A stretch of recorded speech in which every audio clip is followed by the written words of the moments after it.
Hello, welcome to Siege Budget Brews. I'm Tim, and tonight, Kenny and I are a series of $100 deck techs. We are going to go over Selvala Bro Storm. But before we get started, if you like our content, please hit that like, share, and subscribe. It really helps out a lot. You can check out our Discord and our Patreon. All of those things will help support the channel, and if you need some help, come say hi. And I'm joined by my buddy Brandon. How you doing tonight? I'm doing great, Tim. How are you? I'm good, dude. Good. Excited to learn about Selvala. Learn about it. I'm trying to get a deep dive into it, man. Let's go. All right. I don't know if the $100 version is such a deep dive, but this list is really nice.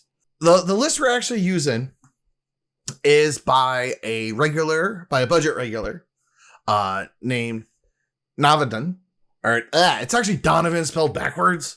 And I can never pronounce it. I can never pronounce the username right. Yeah. Navonad. Yeah. It's Donovan spelled backwards. But he's actually a really good budget brewer. He maybe joined about a year and a half ago. You know, he picked up some things. He learned a few tips and tricks and has really just kind of blossomed into his own and has made a couple of really good lists. So, for those of you who don't know who Selvala is a elf scout. She's a 2/3 for green, and 1. And then she has 2 abilities. The first one is a triggered ability. Then whenever a creature enters the battlefield, its controller draws a card if its power is greater than each other creature in play. So, one thing of note with Selvala is that ability is symmetrical and will trigger off of any creature entering the battlefield. And it does check the power of every creature on the board. So if the creature you cast, if an opponent, like let's say you cast a 2/2, and then somebody has a 4/4 in play, it will not trigger. If your opponent casts a 6/6 and nobody else has a bigger creature in play, they will get a draw off of that. All right. So that's the first part. The second ability is a green and tap, and then you make mana in any combination where X is the power among the greatest amongst creatures you control. So if you have a 5/5 in play, you can pay a green, tap Selvala, you make 5 mana in any combination you want. You can make Wooburg. I don't know why you do it, but you could. So mostly we are obviously gonna leverage both abilities, but the big one is the mana production. The main there's a couple of main combo lines. One of them, the simplest, is you play Selvala, you untap with her, and then you play Umbra Mantle. And what will happen is after the first activation, like if you have the 3, you tap Selvala for 2, you pay 1 green in her, and you tap her for 2, and then you use that 2 plus another mana, so you need Selvala and 2 lands in play, and this thing equipped. You will untap, and then it'll give Selvala +2/+2, making her a 4/5. And then you can just keep tapping her for mana, untapping her, and she'll keep getting infinitely large. Now, when you do that, it cuts off her draw ability, though, just FYI. Because once she's like a 30/30, unless you cast a creature that's larger than that, she won't draw you cards. But essentially what you do is you just play her, you make infinite mana, and then you do a bunch of mono green stuff. The other one is, and this one just works off of her in play with 2 lands. And then obviously you need some other type of draw outlet of some sort, but we'll get to those in a bit. The next one is actually Staff of Domination. Now, in order for this to work, Selvala needs to be in play. This needs to be in play.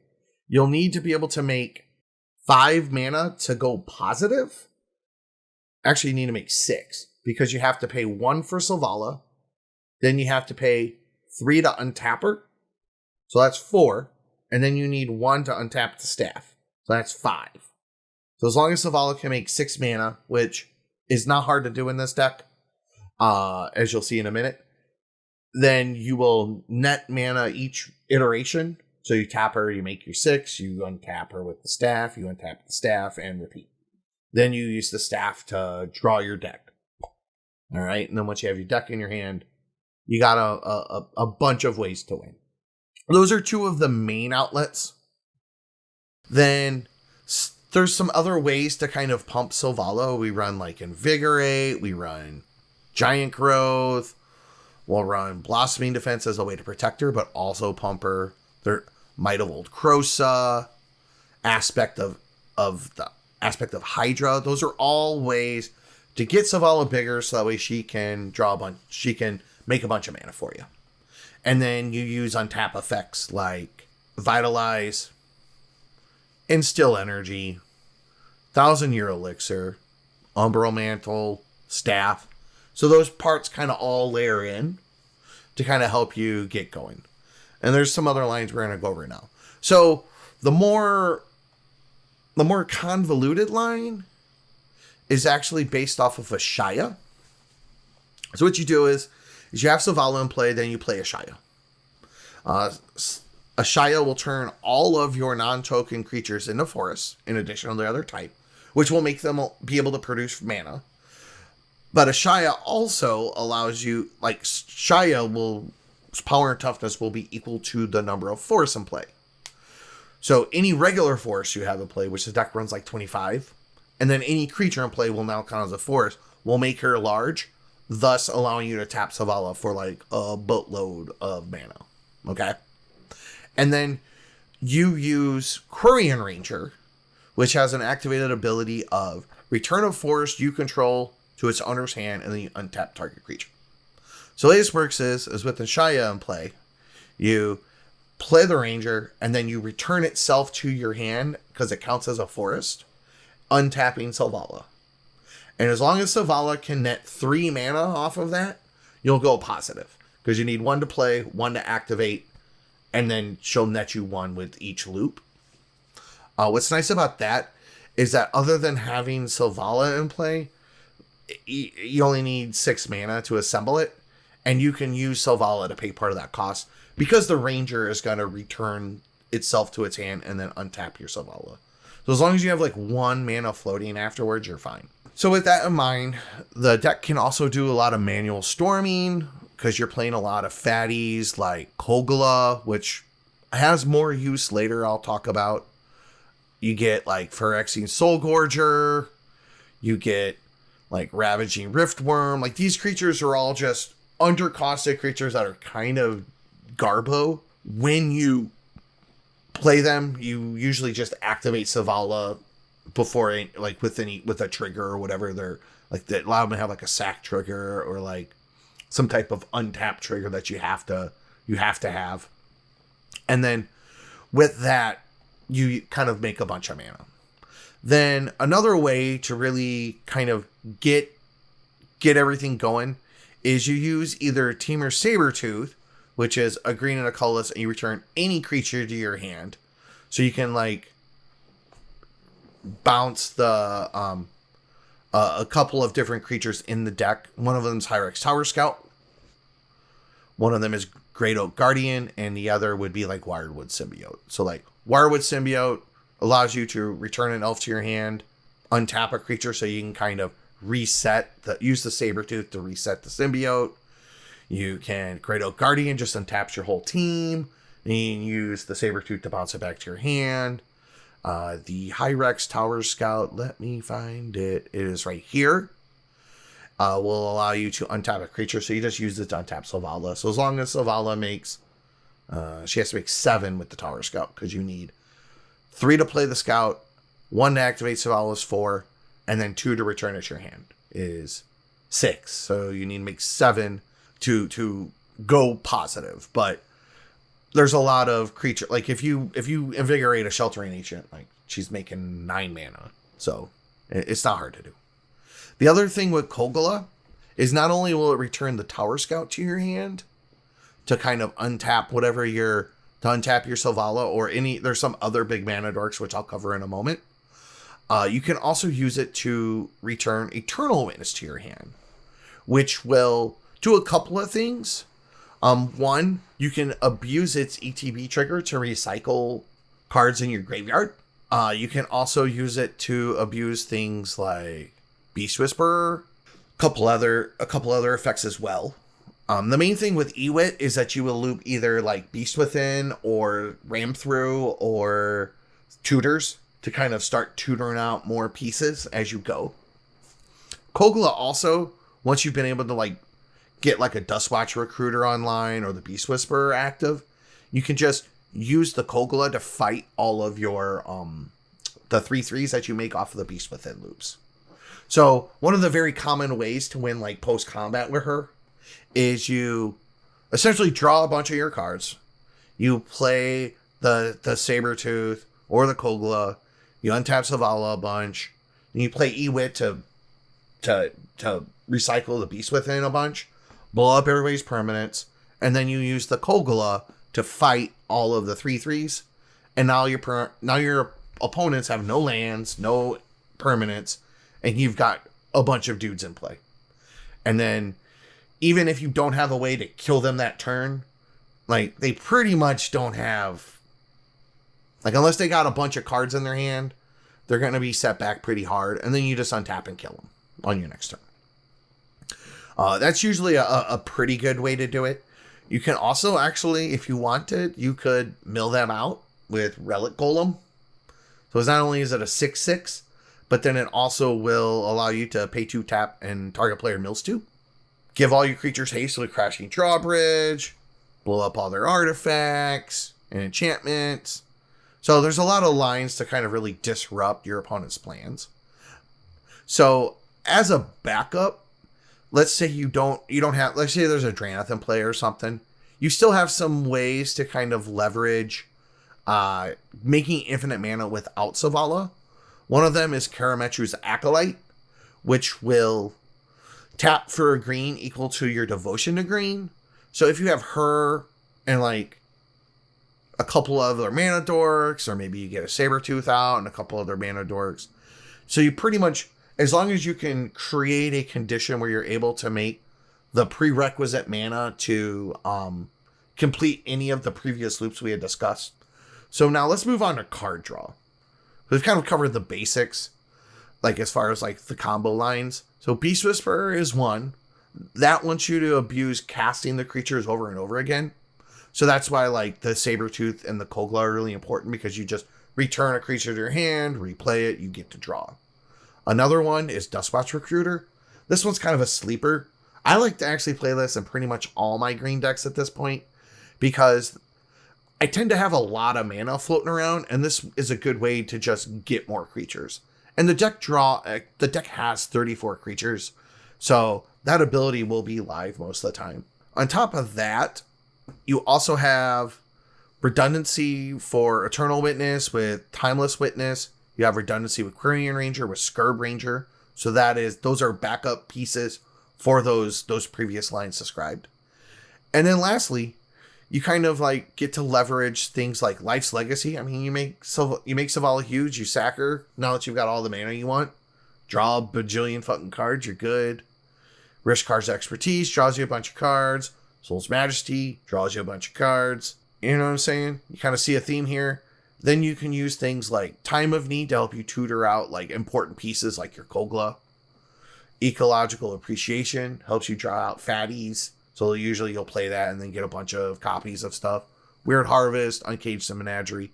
Those kind of all fill that same role. Some of the other big draw spells you got are like Momentous Fall. You've got Return of the Wild Speaker.